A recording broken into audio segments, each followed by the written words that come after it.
Good morning. My name is Layla Durstein, and I serve as your Executive Director of Alumni Relations, and it's my pleasure to introduce our next session, a conversation with President Maud S. Mandel and Catherine Cappy, Bond Hill, class of 1976.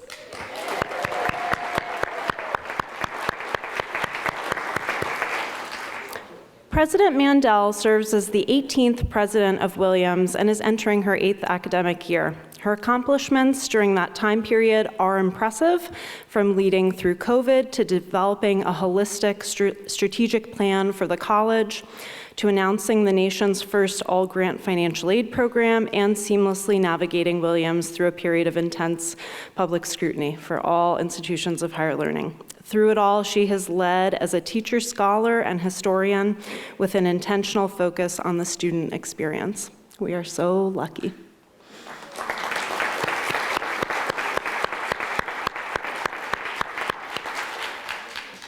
Today, Maud is joined on stage by Cappy Hill, alumna from the wonderful 50th class of 1976. Yes. A noted economist whose work focuses on higher education affordability and access, as well as on economic development and reform in Africa, Cappy first joined the economics faculty at Williams in 1985. She went on to serve Williams as provost from 1999 to 2006, where she held chief academic and financial officer responsibilities. From 2006 to 2016, Cappy served as the 10th president of Vassar College. Under her leadership, Vassar reinstated need-blind admissions and replaced loans with grants and financial aid for low-income families. In 2015, the Jack Kent Cooke Foundation awarded Vassar the inaugural $1 million prize for equity in educational excellence for its efforts to expand access and support to students from diverse socioeconomic backgrounds. While at Vassar, Cappy also established a first-of-its-kind veterans admission partnership with the Posse Foundation, with Vassar enrolling its first 11 veterans as freshmen in 2013. At Ithaca S&R since 2016, Cappy currently serves as managing director, leading research and consulting initiatives to broaden access to higher education, reduce costs, and improve student outcomes. She has received numerous awards, grants, and fellowships, and has served as a trustee at Yale since 2018. In brief, our audience today is in for a real treat. So please enjoy the next 45 minutes or so of engaging conversation, and then we'll turn to you for Q&A at the end. As you've probably noticed, we are recording much of the weekend, so I'll just briefly remind everyone that if you ask a question, you will be part of the recording, and we will have mics coming around to you. With that, please join me in welcoming the 18th president of Williams, Maud S. Mandel, and the 10th president of Vassar, Cappy Hill.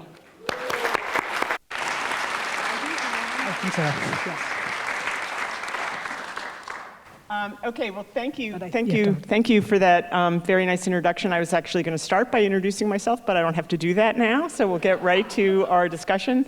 The only thing I might mention is that the organization that I run now is a nonprofit that focuses on higher educational attainment called, kind of confusingly, Ithaca S&R.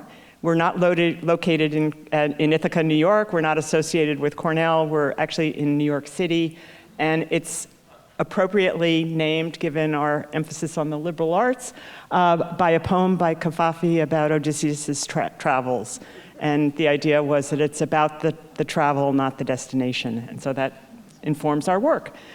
So my role today is just to be a moderator and have a conversation with Maud about Williams today and the role and importance of the liberal arts in not only at Williams, but in our country and the world. So I'm going to start by asking Maud some questions. And as was mentioned, you'll have a chance at the end. We're going to make sure we have plenty of time for you to ask questions as well. So think about them, save them up, and then we will turn to you. I made it to the dinner last night. I was a little late because I was taking advantage of the Taconic golf course and could only get a late tea time. But I made it, and it was really wonderful to catch up with people who I knew 50 years ago, and we kind of just talked to each other as if nothing had happened. And obviously, a lot has changed. We've changed, and the college has changed, but an awful lot about the college is the same, and it's some of the really deeply important things about Williams. So I want to turn to Maud and have her talk to us today about what Williams is today. Do you have a recent example of an experience that just kind of highlights what's so incredibly special about this place and the spirits? Just quickly, I noticed two things. The students look younger and younger, but I suspect that has more to do with us than them. But the other thing is, I have a dog that I walk around campus every morning. He loves to come to campus because he finds pizza and bagels and a random groundhog or two. But the students are up and about at like 7 a.m. Even this morning, they were up and about. So, Maud, over to you. So thank you. It's really great to see everybody. Thanks for coming out. I'm amazed. It's a beautiful day. It's nice to see so many of you here. And we're going to try to do this a little bit about Williams, but also a little bit of a conversation about kind of our mutual journeys and what we're seeing in both of our work and organizations as well. So at a certain point, I'm going to ask Cappy some questions too. But in answer, I'm a historian, and I study change over time. And one of the big things that historians are interested in is sort of what's the same and what's different. And there is a lot about, as you pointed to, about the energy of students starting a new semester that feels, I think, really familiar to all of us who ever went to school, right?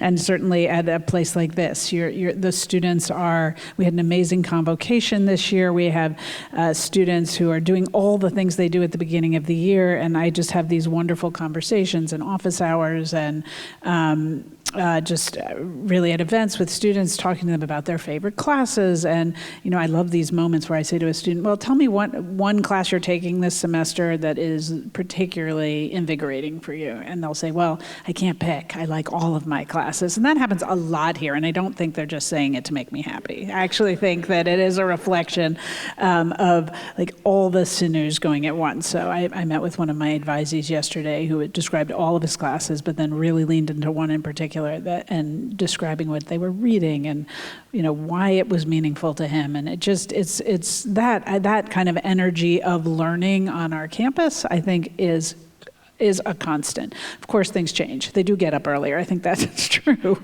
actually. But they are very much involved in the liberal arts, liberal arts residential college experience, and I think ways people would really recognize. They are also, of course, trying to suck it all in. And I actually think one thing that certainly feels different from when I was in a small liberal arts college is the need to sort of do everything all at once, all the time, and that's something that I think we're often trying to talk to them about, sort of how to modulate and live life a little more slowly, even as they're trying to get all of the energy in. And then, of course, the other thing that I think is really similar, how many of you were at the last session with Idan and Christopher about the log? Okay, quite a few. So I will skip the too deep description of this, but we're doing something this year which we're calling the On the Log Initiative, which is really celebrating the central story of Williams, of Mark Hopkins on one end of the log and a student on the other, as a way to remind the world, but also ourselves, really, in this time, in this country of a lot of churned up energy around how do people talk to each other and how do they talk about difference, just to remind us that college campuses are a place we actually do this very well. And the Log Initiative provides us an opportunity for community building and for reminding, again, ourselves, the students, faculty and staff, and people looking in at our college, that what really matters in any learning environment is the conversation that's happening between two people. And that quote of Mark Hopkins on the log and a student on the other suggests a professor and a student. But what we really think about these days is two people in a conversation. One person is the teacher and the learner, and then it flips, right? I told you I'm going to interview Cappy later. And it is that engagement and conversation as students work through their own educational journey that I think is so core to what we do here. And that, I think, is another area of continuity. Yeah, I think that's an incredibly important message, and I love the metaphor, and I do think that's something that's incredibly special about a liberal education, just the engagement between faculty and students, but also students and students inside the classroom and outside the classroom, incredibly important. Let's turn to the importance of the arts and humanities. All of higher education at the moment is a little bit in the crosshairs, but in particular the arts and the humanities, both at the state and the federal level. So could you just talk a little bit about the importance of the arts and the humanities? I mean, the thing about a liberal arts education is, we really believe in the breadth of human knowledge, and actually believe that an educated lifelong learner is somebody who knows something, at least a little bit about a lot of things. And core, as all of you know, to that project is to make sure that students have engaged with the depth and the breadth of the ways humans have created things, the arts, literature, languages, obviously our own literatures in English and in other languages. And we really believe that through doing that, we are going to make more ethical humans, because as they go off to do whatever they do, they are consistently and constantly bringing with them what it means to be human, which is at the core of the humanistic and artistic endeavors. And so that's really a core, a central tenet of what we do here. We believe it expands empathy and allows our students to have a better understanding of the diverse ways in which human beings have expressed themselves and developed over the years. And it's also, of course, the way we teach complexity, the way we teach deep thinking, again, about the human experience. At Williams, so how many of you took art history while you were here? Yeah, I love that. Look around before you put your hand down, right?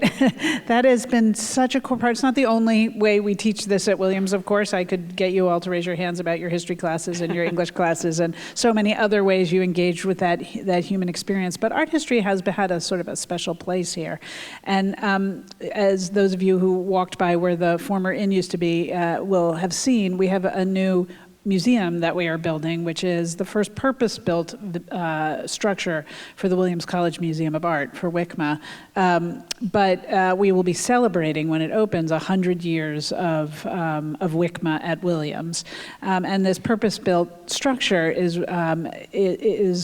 us an opportunity, of course, to expand a little bit our space for our collection, which has 15,000 wonderful, beautiful pieces of art in it. But it also is primarily a way to expand our classrooms. And we want to make sure we expand our teaching spaces, because we believe in using art as a way to teach all of the fields of study here at Williams. And I always say this, many of you have been here and heard me a lot, but I always mention the classes in chemistry and computer science and environmental studies and dance and history, of course, and of course art history that take pieces from the collection and use them in their classes. And I think that is the best way to explain in some very concrete way that interdisciplinary energy that comes from not just studying the arts and humanities, but building them into that interdisciplinary education.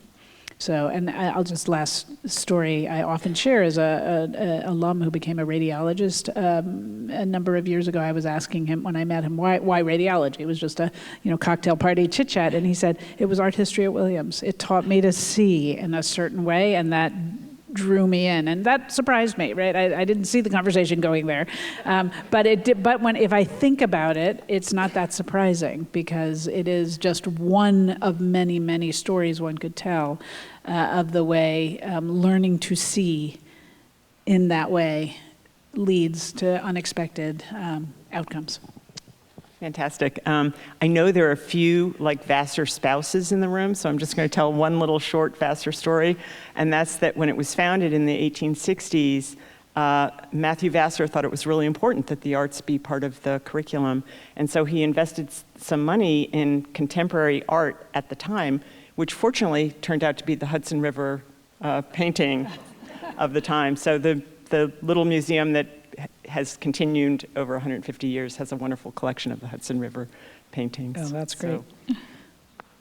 So, shall we turn to the class that you're teaching this fall? Oh, sorry. Sure, we can talk about that, and then I get to ask you a question too. So Okay. we'll go back the other way as well. Okay. Yeah, I'm teaching, which has really been a fun experience. I try to teach from time to time. So far, I think this is my third semester-long course that I'm teaching at Williams. I've also done a couple of winter studies, and I'm teaching an upper-level seminar this semester, which is a research seminar for juniors and seniors in the field of history. The topic, because I like to make my life, easy, is called Colonialism and the Jews, which is a topic I've taught many times and actually reflects my scholarly interest. I even have a book, co-written book, edited, that has that title. But it is, so we've only met twice so far. And one of the reasons I teach every year, or when I can, is I find it so important to reconnect with the mission of the institution while I sit in this administrative job. And every time I do it, and I'll just be really honest, like Monday night, I teach Monday nights this semester, and Monday at about 4, I usually think something to my husband's in the audience, and I usually think, why didn't Steve tell me not to do this? I'm just like, really? This is impossible. I can't, this is just impossible. Sometimes I even call him to complain. But then I go into the classroom, and within seconds, I'm like, oh, this, right? Like this energy and these questions and this spirit of inquiry and this debate. And it's fun and energizing, even at maybe by 9:45, it's not so energizing, but it is really, really energizing, and they are all in. And it is for me, a very important reminder of what it is we are doing here. It also, I wish you could all be there, because it also, I think, within seconds, is a reminder that everything you hear about higher education today, pretty much 100% of it is such a superficial gloss. I'm not saying there isn't some truth to news, and we'll talk about that, I'm sure, but that's not what's happening in the classroom, right? And it is just, even for me, because I have to talk about this all the time, to be there and to engage in that way is just really amazing and fun. So I'm so thrilled to be able to doing it. When I was here as provost, I always taught a class, and I continued when I was president at Vassar, but it was on the economics of higher education. So it was much more relevant to my day job. And in many ways, I felt like I had, about 18 to 20 research assistants who I could assign topics that I needed to learn more about. So it was much more self-serving. But it really does, it not only connects you to the students, but I think you have credibility with the faculty if you're doing what you're asking them to do day in and day out. And you can talk about that and empathize with, because pretty much everybody wants to say at 4 o'clock before their 7 o'clock class, why am I doing this? And you're right. I mean, I felt like, to be honest, when I was president, I could cancel anything I wanted except for my classes. Exactly, and right, it's exactly, so true. It's very stressful. Oh, yeah, no, that is totally true. So just building on that a little bit, I wonder if you have been involved in higher education for a long time, and your reference to teaching and obviously to all the tremendous administrative work you've done has certainly given you a vantage point on the liberal arts as well, and some of the things we've been talking about. So I wonder if you could just talk a little bit about the most valuable outcomes of a liberal arts education from your perspective. And I think I'm hoping you can sort of shade it. There's a certain moment in conversations like this where college presidents always talk about liberal arts, but we are in a moment in the relationship between higher education and the federal government, and sort of how the public sees us. So I'm just wondering if, from your seat, you could share some reflections on the importance of this education. Yeah, I think what I'll do is talk actually about some research work that we've done at Ithaca that was actually commissioned by the Mellon Foundation, which is deeply committed to the humanities and the liberal arts. And just because I think it's useful, and the narrative these days is that a liberal arts education isn't worth it. There's no return on investment. It's too expensive. You're going to live in your parents' basement when you graduate. And so they commissioned us to do some work on this, and we did 3 different studies, so I'll just very briefly mention them. They wanted us to look at the economics return of a liberal arts education, and we did that, and I'm going to talk about that. It's not the only or the major benefit of having the kind of education we had at Williams, but it's what the critique is right now. So countering that critique seemed really, really important. All of us probably wanted this kind of education for our students, but many families, first-generation families, are hearing this narrative that this isn't the way to go, and countering that seemed really important. So first we looked at liberal arts colleges versus non-liberal arts colleges, and they're like 3 to 4,000 institutions in the United States, and you can compare them. And what we did was compare their success rate at moving first-gen and lower-income students up from a lower income quintile of their families higher up. And it turned out that the liberal arts colleges did a better job at doing that than institutions more broadly. Then we realized, of course, that you don't just get a liberal education at liberal arts colleges, you can get them at other institutions, like, for example, Yale or Princeton. So we actually defined what a liberal education was, and created an index to measure that for different institutions. And it relates to all the things you've been talking about. What's the nature of the pedagogy? Is it like Mark Hopkins in the log, or is it not? It depended on breadth and depth of the curriculum. And the third thing was a commitment to community in some way, so that your educational experience wasn't just showing up for class and then going home. And then we were able to compare institutions, and we discovered that those that scored highly on those things, again, did a better job of preparing students for the labor market when they got out of college in a variety of ways, including greater adaptability. So it wasn't skills that you used on day one, but embedding you with skills to be adaptable over time. And then we got a data set that included literally millions of individual student records. So then we could say, it's not a liberal arts college, it's not an institution that scores highly on these things, but you as an individual student, what did you do? Did you have those 3 experiences that I just talked about? And again, the data, and these were all public institutions, so not private nonprofits. And again, we found that the students that had been exposed to those characteristics of a liberal education did better in the labor market and were more adaptable and successful on graduation. So we're trying to get that message out to counter this narrative that there's no return on investment to this kind of an education. And I think it's an important message right now.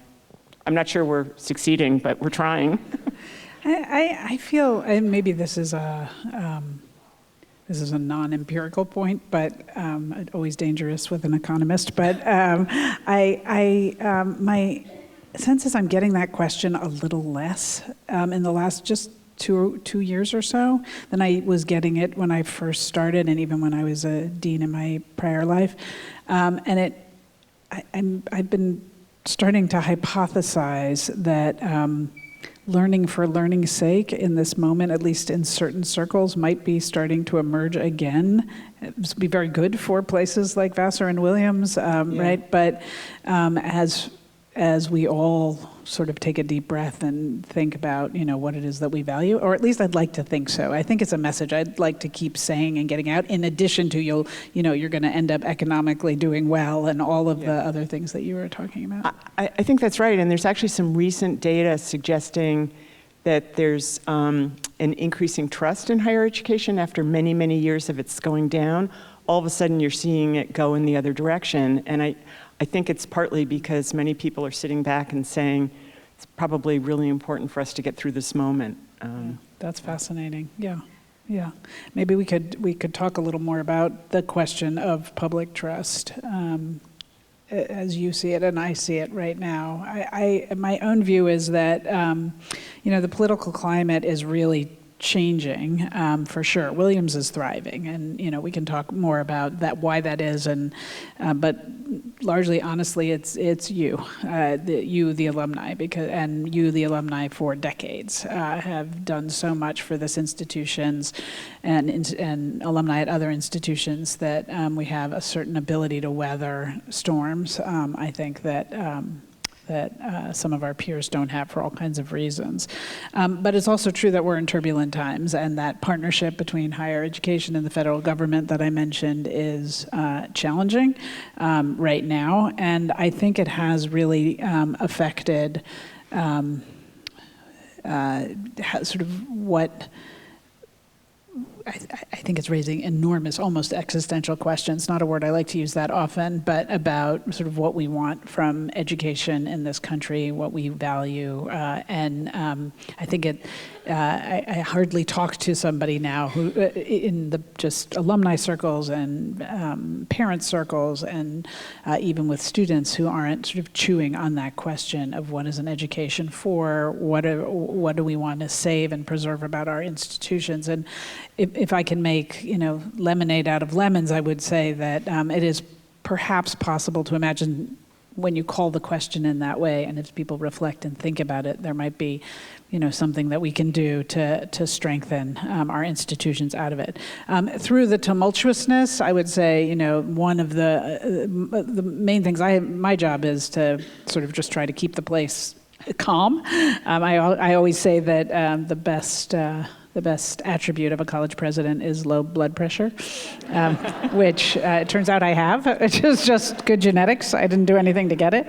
But it does mean that we really have to stay continually focused on impact and to getting that message out that I think, were talking about, and to just constantly reaffirm the essential core. And this is always a time when I'm speaking to alumni where I say, you can help. People often ask me, how can I help? And then you think the president's going to say, well, there's the alumni fund, which is a way you can help, but that's actually not what I was going to say. What I would say is you can help by reminding anybody you talk to why you went to college and what you got out of the experience. Because that public trust we're talking about, the questions that are emerging, they're coming from everywhere. It's not one sector or one political party or blue versus red. There's some of that, of course, but actually media sort of simplifies the story and everybody reads those stories and then they get that headline. And so you can help just by saying, yeah, like there's some excesses in higher ed. There are things we need to work on, just like in every other sector. But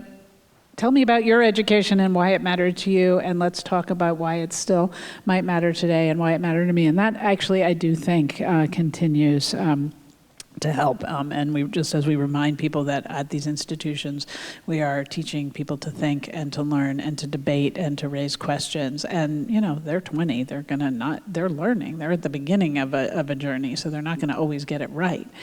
But the institution is set up to encourage that to happen. So that is one of the messages I like to get out. I'm wondering, from your vantage point, and this actually raises a question that makes people who are currently serving as the president, I think you're in a great position because you were there and you're on the other side of it now, is like, I just talked about how people can help, and I guess I'm curious from your perspective, what the options are for collective action. And I say that in part because, I will be often told, like, why aren't presidents doing more? Why aren't you being more public and vocal? And I think actually we have become more public and vocal over the course of last year about defending the mission and making clear some of the things I've been talking about.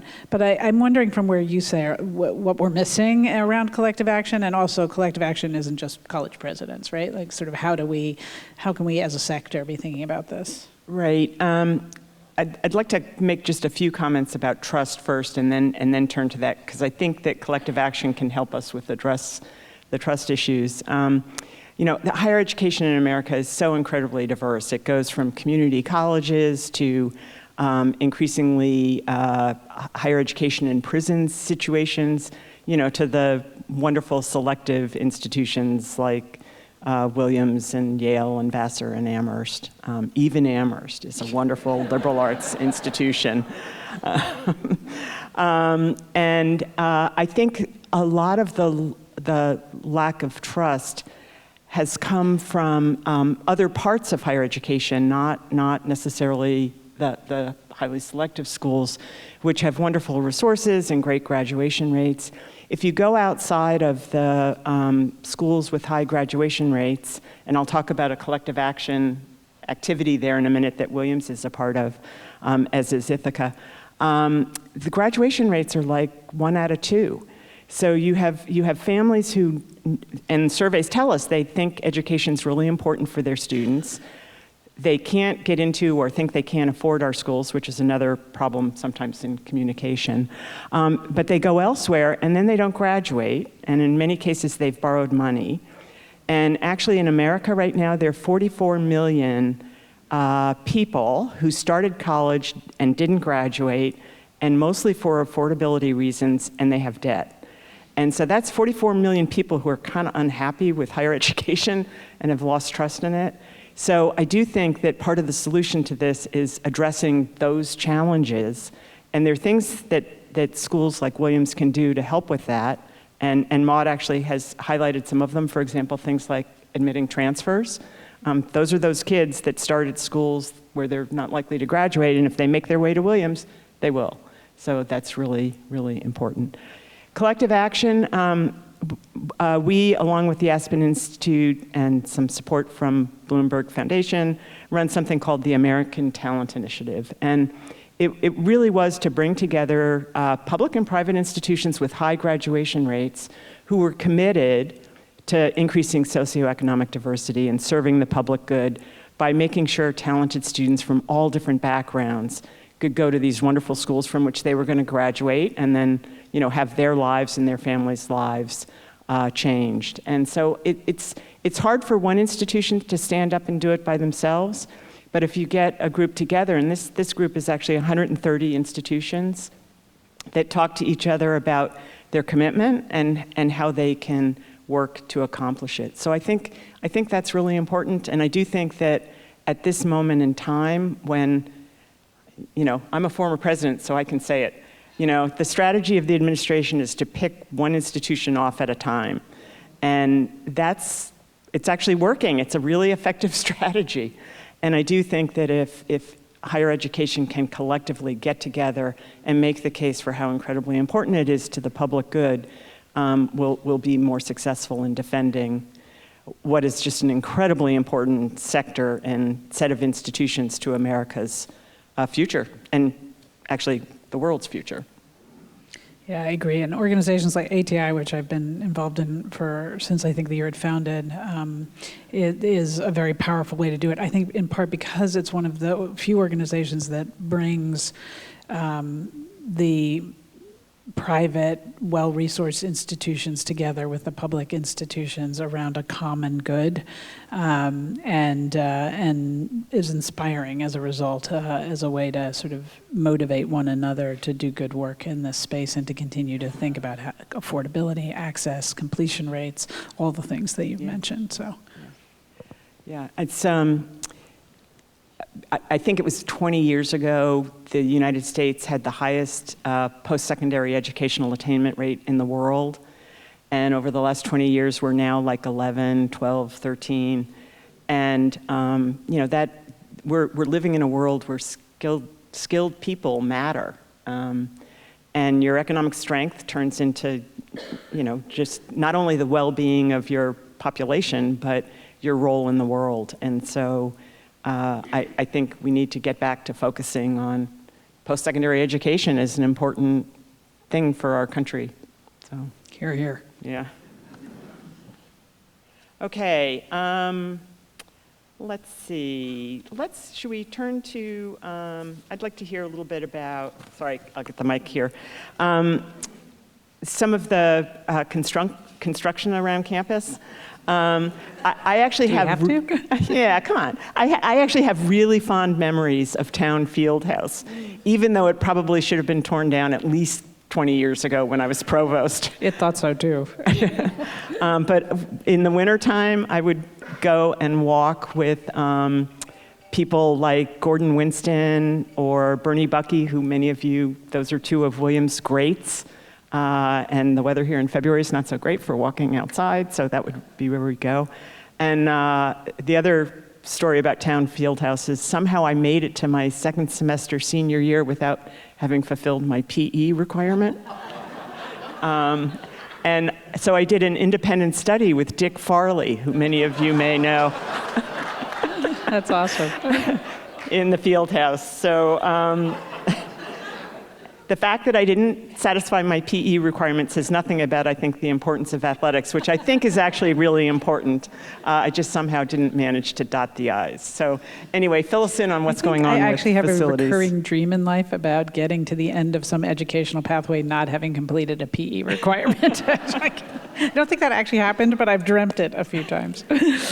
Yeah, there is a lot of construction. I'm going to come back to athletics in a moment. One of the things I like to share when I talk about building at Williams is that when I first got here and met a lot of people, especially people here in town, one of the questions I would get was, because we were just coming out of building the Science Center then, and there had been a lot of projects here, as you know, over years, and many people would say to me something to the effect of, so are we done building? Is that, and sadly, or not sadly, I mean, actually, a campus can't stop building. It's actually constantly needing to renovate its spaces, to revitalize the places where learning happens, where the living happens, and without it, it turns out, after 50 years, buildings like Town Fieldhouse let us know that it is time for us to be doing work in those spaces. And so a lot of the strategic planning that we did at the campus, including actually around athletics and around the Fieldhouse,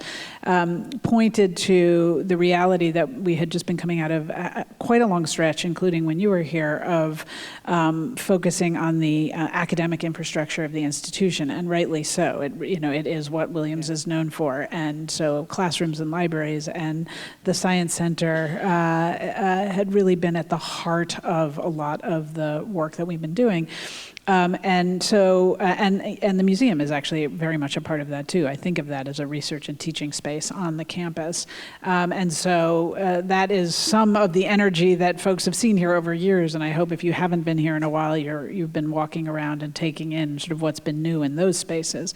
But at the same time, in the strategic work we did sort of pointed to this, it was also clear that it was time now to start to do some work in the student experience side of the campus, and particularly in athletics, but also in dormitories and dining. And it's really sort of turning that wheel that has started to happen. So if you walk behind the tennis courts on campus, you'll see a new multi-purpose recreation center, which is in essence an interim field house, but it's sort of a long-term interim solution to the fact that Town Fieldhouse came down faster than we were expecting.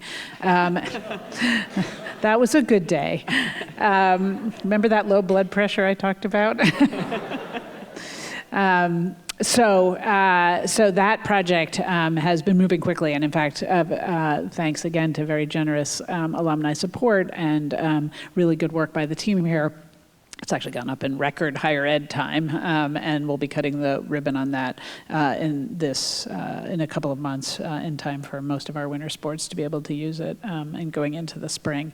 But in addition, what we've been doing is studying, and it is a lot of studying goes on before you build things, to think about feasibility, program, and needs, as we try to assess both athletics and, as I mentioned, dorms, and to a lesser extent, dining. And so as part of that, we spent a lot of last year really surveying the rest of our athletic spaces, and actually, certain things have happened. There's a brand new boathouse, which isn't right on campus because no water, but a beautiful boathouse down where the crew practices. the field that many of us will be going to later is fairly recent. But then there are other things that actually, a lot of it that hasn't been touched since the 70s. And so we had to study what the needs are, what the program is, and to start to lay out a long-term capital plan around athletics. And so that study has come to an end in the summer, and really we're working now with the board to figure out what next steps in that space will be. Likewise, we've done, and this study is just coming to an end, a real focused investigation of the dorms to think about, and particularly given our energy and carbon master plan, how to think about a set of dorm renewals that are in line with those sustainability goals and that we can move forward. So this year's plan is to kind of take all those studies and to try to figure out what a reasonable capital plan would be for, say, the next 10 years. I'm being very transparent to say that in 10 years on a campus of this size, even with all of our resources, you can't do everything. So we now have to have some really good, conversations about what to emphasize coming out of that, where the greatest needs are, to have the most impact. Just last thing, though, I want to say about this specifically in athletics. How many of you were varsity athletes at Williams? So almost as many as who were art historians. So the varsity athletics program at Williams is really core to this institution. And in some ways, we've been successful despite our facilities rather than because of our facilities. So we really do want to put some attention into that. But I should also note that this focus, and it really goes back to Cappy's point, this focus on physical education, recreation, and varsity athletics picks up on a reality about Williams, which is that for, again, 100 years, there's been a 100-year PE requirement. That requirement you almost didn't do and that I dream about, that's been here for 100 years. It's actually fairly atypical now in higher education to have that requirement. And I think it really speaks to the fact that, that we at Williams believe that in order to live a meaningful life, to be a good thinker, the rest of you has to be functioning pretty well too, right? You need to sleep, but you also need to exercise, and you need to take care of mind, body, and spirit, that those things go together. And so this is really an investment in everyone. I hope it very much supports our wonderful varsity athletes, but we need a fitness center that students can use, but also faculty and staff. Maybe not the president, but most other people. The community uses it, right? So it's really an investment, not just in the campus. So. Yeah, and I think our students are entering a world that is pretty stressful at the moment. And I do think that participating in team sports or just staying healthy and exercising is an amazing way to manage stress and anxiety. Absolutely. And it's really needed right now. So, all right, it is 3 minutes past our 11:15, turning to you for questions. So we have 2 mics, and we're going to wait until a mic gets to you. Despite the fact that I haven't been very good about always talking into the mic, we're going to ask you to do that so that everybody can hear. And we have 2 runners, so if you would ask your question and give us your name and your class. So here we have someone here. Good morning. I'm Rob Cunningham, class of '66. And my question follows on the conversation of the pressures that higher education is under. And has that pressure changed the profile of the students you can admit? Are the students that you admitted this fall and the students you will admit next fall, do they still represent the same diversity that you had 5 years ago? Thanks, great question. So one thing before I get to the specific answer, I want to say, when I came here, this is my 8th year at Williams, when I came here, I remember saying to many people at the time, one of the things that's going to change the most over the next 10 years is going to be admissions.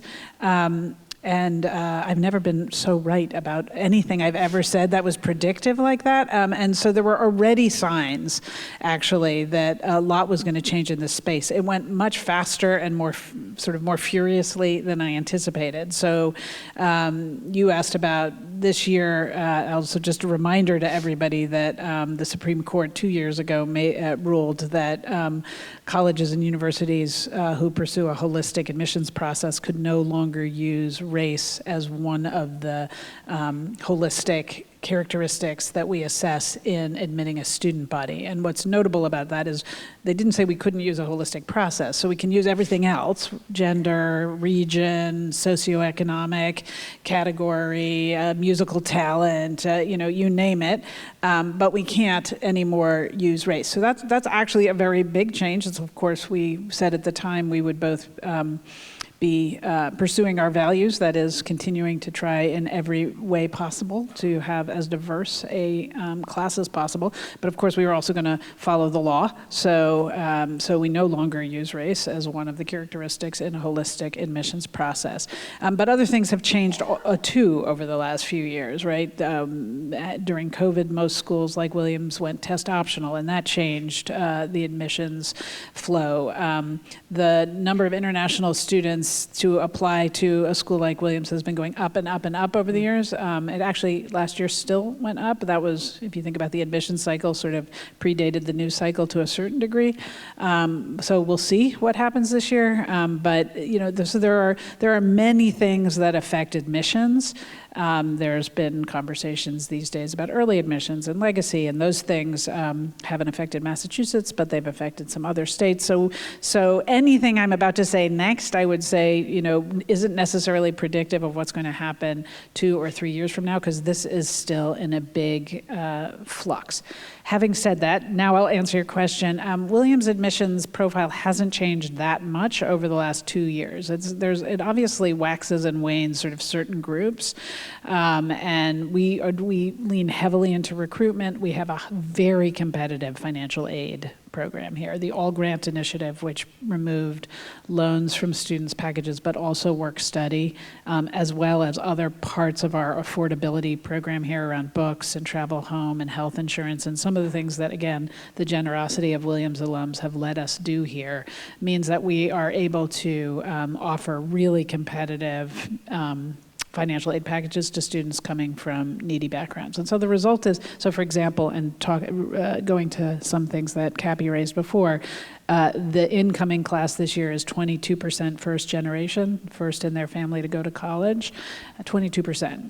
We are actually 10% international, which has been consistent. We're 10% legacy, which has also been consistent. So a lot of things have continued. The student of color population varies because we can't ask about race anymore, but we're still, a very diverse school along many dimensions, racially, ethnically, nationally, regionally, et cetera. So, gender stays roughly the same. It kind of, most schools have more women than men these days. Williams is actually this year close to 50-50. That's also shifted from time to time, but that's roughly where we are. So in short, there hasn't been seismic change. There's year-to-year change, but we're keeping a close eye on it to see where it goes.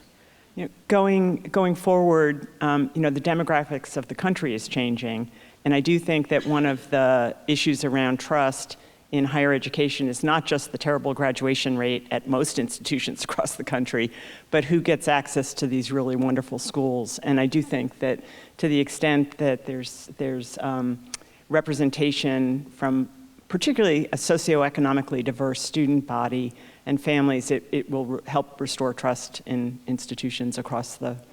And here too, Williams, we track roughly at about 50% of our students on financial aid, and that is across we've tried very hard actually for it to be across the economic sector. So it's obviously very high need and low income families, but also middle income families that have been left behind a bit.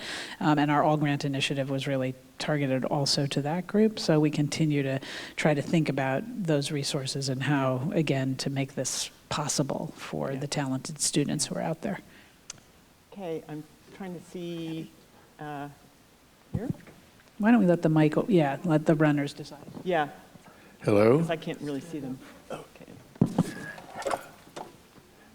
Kevin Morrissey, class of 1961. This has been a wonderful discussion with lots of areas, and I'm delighted you brought up the question of construction and the expansion of the campus.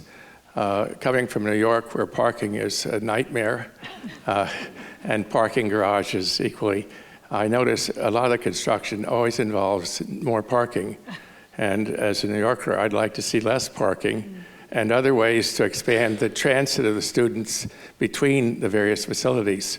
The City Bikes program in New York City was one answer. Of course, New York City, being near the sea level, is flat.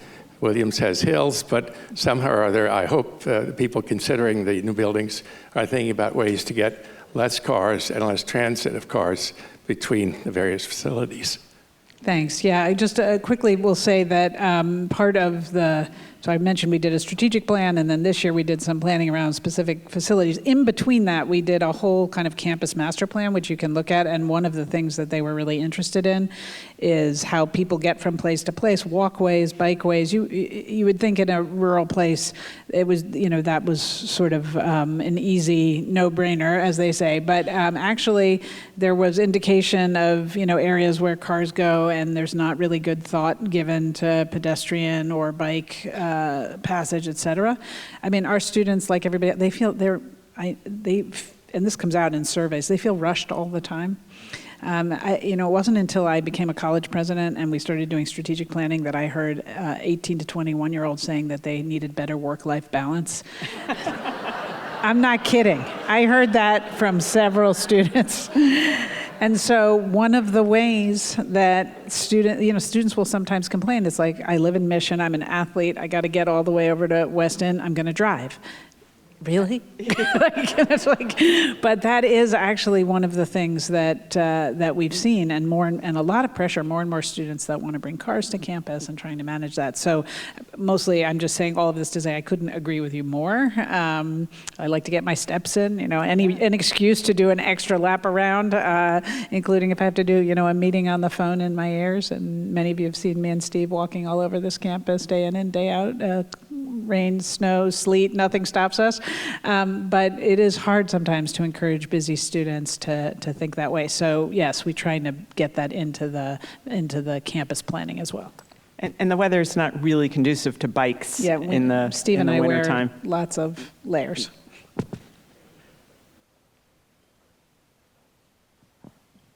Thank you. I'm Mario Chiapatti, class of 78, and I have a question for Maud.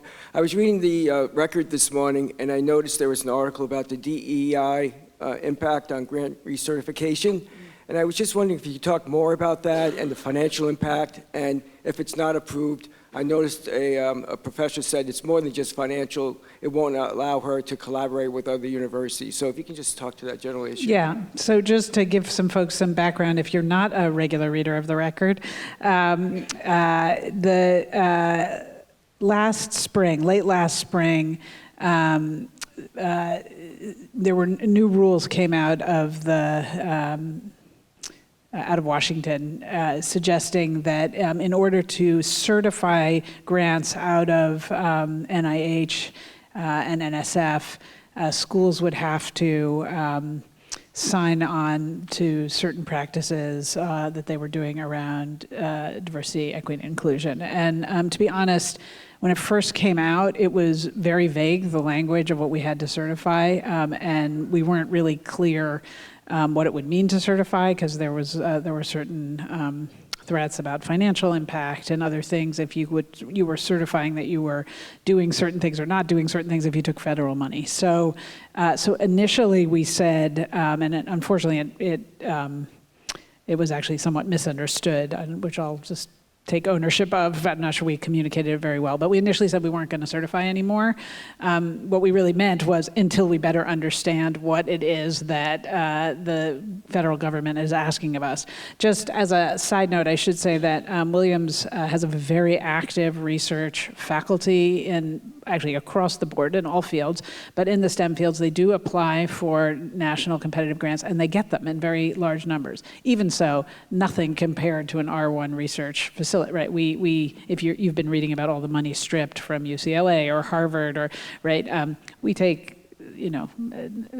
somewhere between $3 and $4 million a year in federal funds, not 500 million or $1 billion, right? So it's a small amount of money, and certainly in our overall budget, which is largely driven from the endowment, it's a very small part of the annual budget. But it is meaningful, and it is meaningful for the reasons you say. Our faculty compete on the national scale with other faculty. They also collaborate with other faculty at other universities, and that keeps them engaged in their fields, research active, but research active in the way that science really operates, which is collaborative across institutions, et cetera. And so they very much wanted us to figure out a path to certification. And so we ended up spending this summer doing, sort of studying what the getting clarification on what the certification requirements were, which focus actually pretty heavily on hiring and sort of selective programs and the like, and just making sure that we're that we can, much like the case we were just talking about around admissions, that we can be clear that that we're doing what we need to do to be in compliance with the law as it's currently being practiced and enforced. So we did that over the summer. My expectation is actually at the end of this month, or certainly by the end of October, that we'll be back to certifying grants for faculty who want to apply for them. Thank you. That's actually great to hear, because we get some federal grant money, and we have stopped accepting it because the way they were basically asking you to swear, sign that you would not undertake any illegal DEI activities, but didn't really define what illegal DEI activities were. And on top of that, there's kind of a bounty system built into it. So anybody can accuse you, doesn't even have to be internal to your organization, of violating DEI rules, and they get a share of any penalty that is imposed. So it just turned out our legal counsel basically said it's just too risky. Right, and moving that was exactly what happened here, and that's why we sort of lost the narrative, because we were just saying, what is this? What is it all about? Right, and I think, we could talk more offline about all the things I learned, but I think we don't feel like it's okay now? I mean, I wouldn't say it's okay now. That's not how I would I don't want that to be the takeaway. I think it wasn't as expansive a definition of in our first read of it, I couldn't tell if it was like if you had an office, for example, if that would put you afoul of what they were, and anyway, we can talk more.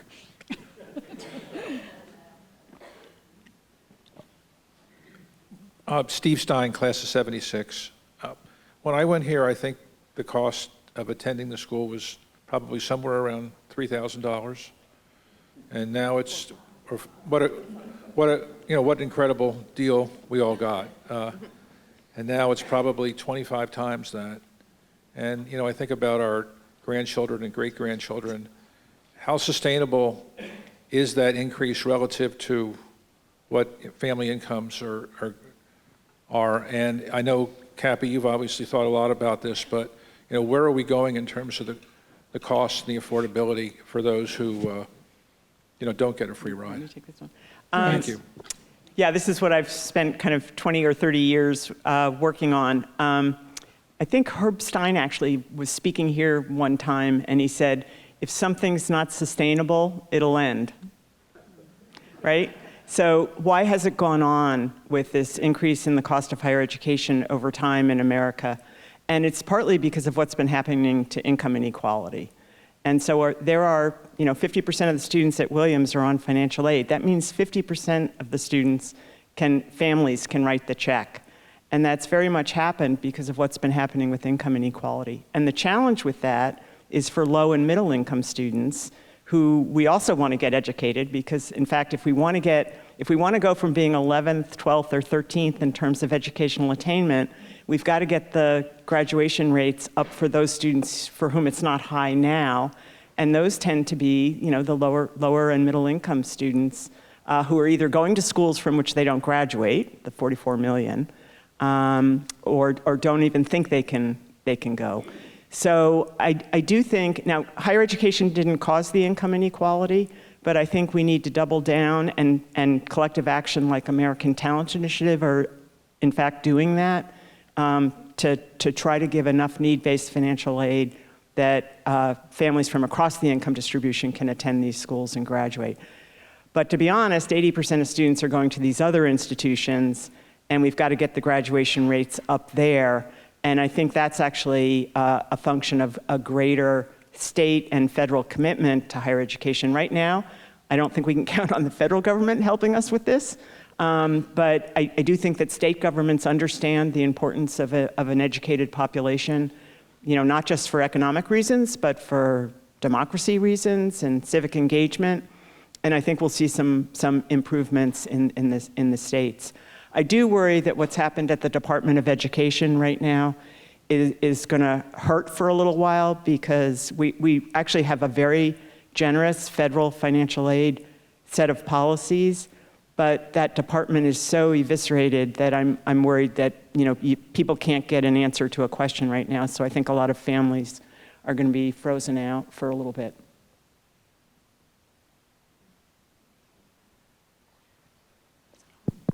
We have time for one last question. Let's see, who hasn't asked a question today? Oh. Is this on? Can you hear? Steve Brown, class of 1971, and I just want to pick up Maud's point about exposure to the students who are here right now. I've had the opportunity with 2 classmates to teach winter study here for 5 years, and I just want to put a plea out to all of you people who may have more time, that you're maybe retired or something like that, because it is a wonderful opportunity to get to know the students personally and not get all your information from the Wall Street Journal or New York Times. So, Maud, could you just give us an update on where winter study is? I know it's been studied, and what opportunities exist for adjuncts to come in and participate in winter study program. Thank you. Thanks for the question. Thanks for teaching in the program. So winter study is one of the great gems of Williams, and I will admit that when I came here, I went to Oberlin, I think some of you know that, and there was a J-term type thing at Oberlin, and I actually didn't find it a particularly enriching part of my education, and when I got here, I was a little bit skeptical about winter study at Williams as a kind of academic who thought, rigorous learning of a certain kind was what college was all about.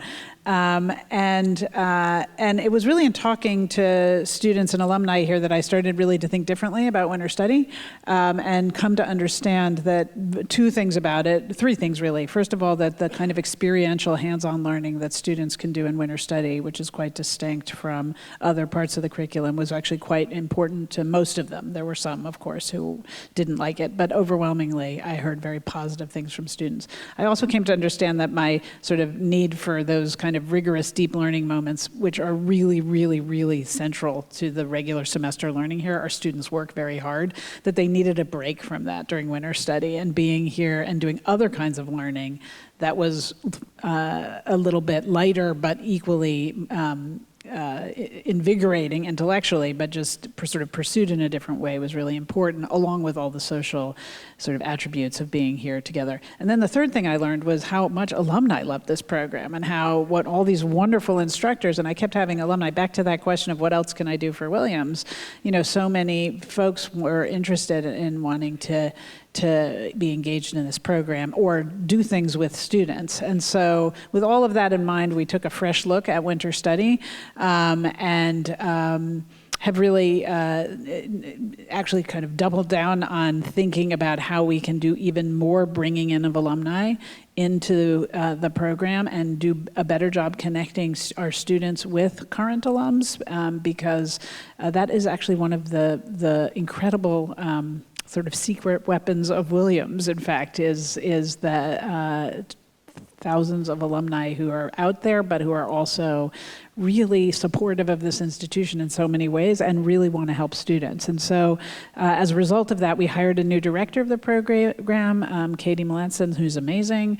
We're at the early stages of this, but we've been sort of experimenting with what are different kinds of classes that would allow alumni who don't live in town and who maybe are working and can't get here for 3.5 weeks. Like, what could we do? So just, could you do, I don't know, say for example, a course in what it's like to be a doctor, but have different alum come in for, 4 or 5 days rather than one person coming for 3.5 weeks who, doesn't have child-bearing responsibilities and has a job, has retired and has a house here, et cetera. So we've been sort of encouraging people to be creative, to talk to Katie, to think in groups about how they can do things, and to really allow faculty to lean into what they really need to do in January, which is research with students, preparing their courses for the fall, and then overseeing the 99s, which are the independent studies of, I have a student told me yesterday that he was going to study the book of David with with Idan, who was just here in the last panel. So those things are still going on, but more independent studies with faculty in that way. That just gives you just a flavor for what's happening, but it's pretty exciting. So thank you. I think we might be at. I think we're coming to the end. Okay. Well, let's thank Maude and Cappy so much.